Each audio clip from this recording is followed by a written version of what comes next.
Hello YouTube family, कैसे हैं आप सब। आई होप आप सब बहुत बढ़िया होंगे, स्वस्थ होंगे और एकदम मस्त होंगे। फ्रेंड्स, इससे पहले वाली वीडियो में मैंने बात की है कि ऐसे कौन से कर्म हैं जो हमको करने चाहिए जिससे हमारी ज़िंदगी जो है ना आसान हो जाती है। तो आज की वीडियो में हम ये बात करने वाले हैं कि हमको ऐसे कौन से कर्म हैं जो नहीं करने चाहिए जिससे कि हमारी ज़िंदगी मुश्किल ना हो, ख़राब ना हो। देखो, ये बात तो 100% सच है कि हमारी ज़िंदगी जो है ना हमारे कर्मों का फल होती है। अगर हमारे कर्म अच्छे हैं तो हमारी ज़िंदगी भी अच्छी होगी, और अगर हमारे कर्म बुरे हैं तो हमारी ज़िंदगी भी वैसी होगी। तो अच्छे कर्मों के बारे में तो मैंने हमेशा बात की है। आज बात करेंगे कि ऐसे कौन से कर्म हैं जो हमको बिल्कुल नहीं करने चाहिए अगर हमको हमारी ज़िंदगी को मुश्किल नहीं बनाना है। तो चलिए शुरू करते हैं। फ्रेंड्स, थोड़ी बैकग्राउंड में आवाज़ आ सकती है तो प्लीज़ थोड़ा सा एडजस्ट कर लेना, क्योंकि बच्चों की छुट्टियां चल रही है। तो ऐसे घर में ऐसा कोई कोना नहीं है जहाँ पर आपको शोर सुनाई नहीं देगा, तो प्लीज़ थोड़ा सा एडजस्ट कर लेना। तो बात करते हैं उन कर्मों के बारे में जो हमको नहीं करने चाहिए। तो इसमें सबसे पहले आता है कि हमको ऐसा किसी को भी ना इस ज़ुबान से बुरा नहीं बोलना है, मतलब ना किसी का दिल नहीं दुखाना है। देखो, सबसे ज़्यादा जो पाप होते हैं ना इसी वाणी से होते हैं।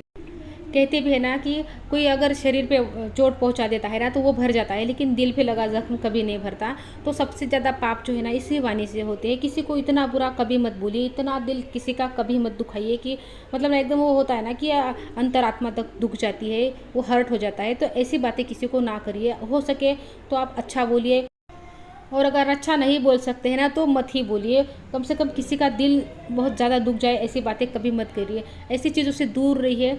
देखो, क्या होता है ना, हमारे सराउंडिंग ऐसी चीज़ें चलती रहती है ना कि उधर से निगेटिविटी आती है, फिर हम उधर इधर से अपना रिएक्शन देते हैं तो वो भी निगेटिव ही होता है। तो देखो, इस लूप से ना हमको बाहर निकलना है। घरों में की बात कर लूँगी मैं, जो लेडीज़ है, जो ज़्यादातर मुझे लेडीज़ ही सुनती है, तो घरों में की बात करूँगी।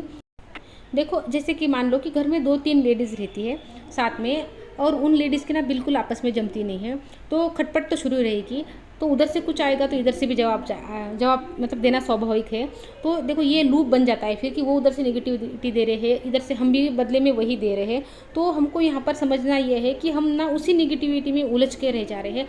हमारे जो कर्म है ना इसकी वजह से ख़राब हो रहे हैं। उनके तो हो ही रहे हैं, उनको तो उनके कर्मों का मिलेगा ही, लेकिन साथ में फिर हमारे भी कर्म खराब हो रहे हैं। उनके चक्कर में हम अपने कर्म खराब कर रहे हैं। तो इस लूप से ना थोड़ा सा बाहर निकल जाना है हमको। इन लोगों से थोड़ा मेंटली डिटैच हो जाना है, क्योंकि साथ में रहना है ना तो कुछ ना कुछ तो खटपट होती ही रहेगी। अगर हम मेंटली डिटैच हो जाते हैं ना इन लोगों से, तो हम पर उनका जो प्रभाव है ना वो कम पड़ेगा। तो हम वैसा रिएक्शन उनको देंगे भी नहीं। फिर मेंटली डिटैचमेंट के बारे में मैंने पिछली वीडियो में बात की है कि कैसे हम मेंटली डिटैच हो सकते हैं। जो जिनके साथ में हम रहते हैं ना, जिनके साथ हमारा दिन रात का सामना होता है, उठना बैठना होता है, ऐसा नहीं है कि हम उनको छोड़ सकते हैं। तो मेंटली डिटैच हो जाना ज़रूरी होता है ऐसे लोगों से। ये ज़रूरी होता है क्योंकि हमको हमारे कर्म सही रखने हैं। उन लोगों की वजह से हमको हमारे कर्म नहीं बिगाड़ने हैं। अगर हमारे कर्म बिगड़ेंगे तो हमारी ज़िंदगी भी बिगड़ ही जाएगी, क्योंकि ये तो 100% तय है कि कर्मों का फल आज नहीं तो कल तो मिलता ही है, अच्छे हो या बुरे हो। अगर हम पाताल में भी छुप जाते हैं ना तब भी हमारे को ढूंढते ढूंढते आ जाएगा वो कर्म का जो फल होता है ना। तो हमेशा ऐसे कर्म कीजिए जो अच्छे हो, किसी का भला करते हो। और सबसे ज़्यादा पाप जो होते हैं, सबसे ज़्यादा बुरा जो हम करते हैं ना इसी ज़बान से करते हैं। मतलब हम जाके किसी को मारते नहीं हैं, किसी को कुछ जाकर कुछ भी नहीं करते, बस ये ज़बान से जो बोलते हैं हम, जितनी तिखी ज़बान हम यूज़ करते हैं ना उससे लोगों का दिल दुखता है, और वही फिर हमको वापस मिलता है, क्योंकि कर्म जैसा बनाया है वैसा ही मिलेगा। तो मीठा बोलिए, अच्छा बोलिए, मेंटली डिटैच हो जाइए उन लोगों से जिन लोगों के साथ में आपकी जमती नहीं है, या कुछ लोग निगेटिव होते हैं उनके साथ में बहुत मुश्किल होता है एडजस्ट करना। ऐसे लोगों से मेंटली डिटैच हो जाइए। रोज़ रोज़ की जो किचकिच होती है ना वो मत करिए, क्योंकि वो उधर से नेगेटिविटी देंगे तो आप भी देंगे। आपको ये पता होना चाहिए कि कीचड़ में अगर आप पत्थर मारेंगे तो कीचड़ आप पर ही आएगा, और ऐसा नहीं हो सकता कि कीचड़ जो है ना खुद से आप पर आए। आप पत्थर मारोगे तभी कीचड़ आप पर आएगा। तो उस कीचड़ से ना दूर से निकल जाना है हमको। देखो, हर चीज़ कर्म में आती है। आपका बोलना, आपका सोचना, आपका चलना। आप यहाँ से पत्थर उठा के दूसरी जगह पर भी रख देते हैं ना, एक जगह से उठाकर दूसरी जगह पे रख देते हैं ना, तो वो भी तो कर्म में ही आता है, उसका भी फल मिलता ही मिलता है। अकारण देखो कुछ भी नहीं होता है, हमको कांटा भी नहीं चुभ सकता बिना कारण से। तो जो भी कर्म है ना हमारे, वही हमारे सामने आते हैं। तो कर्म को जो है ना हमेशा ध्यान में रखिए कि मेरे मेरे वाणी द्वारा या मेरे कर्म द्वारा जैसे मैं कुछ कर रही हूँ, मेरे एक्शन जो है ना उससे किसी का बुरा ना हो, किसी को तकलीफ़ ना पहुँचे, चोट ना पहुँचे। सिर्फ इंसानों को ही नहीं, जानवरों को भी मतलब उनका भी थोड़ा सा ध्यान रखिए। हम जानवरों के बारे में तो सोचते नहीं हैं। देखो भगवान ने इंसान जानवर सबको बनाया है, भगवान के लिए इंसान कोई स्पेशल चीज़ नहीं है, उसके लिए सब बराबर है। तो ये जो जो जानवर होते हैं जो हमारे आसपास होते हैं तो उनका भी थोड़ा ध्यान रखिए, उनको बिना काम से तंग मत करिए।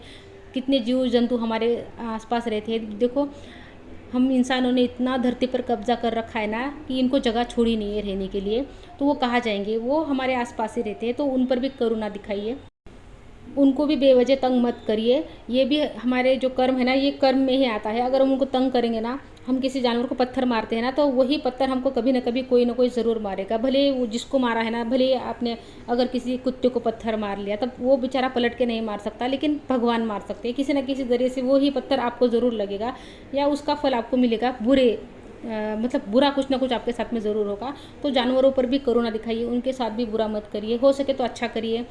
जैसे जानवर रोड पर जो घूमते हैं ना, उनके लिए पानी की व्यवस्था कर दीजिए। अपने छत पर भी पानी की, चिड़िया जो कबूतर वगैरह होते हैं ना, उनके लिए थोड़ा सा पानी की व्यवस्था कर दीजिए छत पर। तो ऐसे कुछ कर्म होते हैं जिनसे हमारी ज़िंदगी अच्छी बनती है, लेकिन हम ना उसी लूप में फंसे रहते हैं घर में।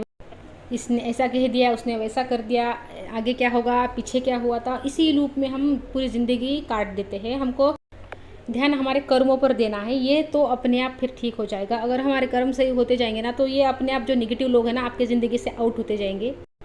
तो फ्रेंड्स, आई होप आपको वीडियो अच्छी लगी होगी, मेरी बातें समझ आई होंगी। थोड़ी समझाने की कोशिश करती हूँ, मैं समझा पाती हूँ नहीं समझा पाती हूँ मुझे नहीं मालूम, लेकिन मैं कोशिश ज़रूर करती हूँ कि मेरी बातें आपको समझ में आ जाए। तो फ्रेंड्स, मिलती हूँ आपसे नेक्स्ट वीडियो में, तब तक के लिए अपना ध्यान रखिए। Good bye friends.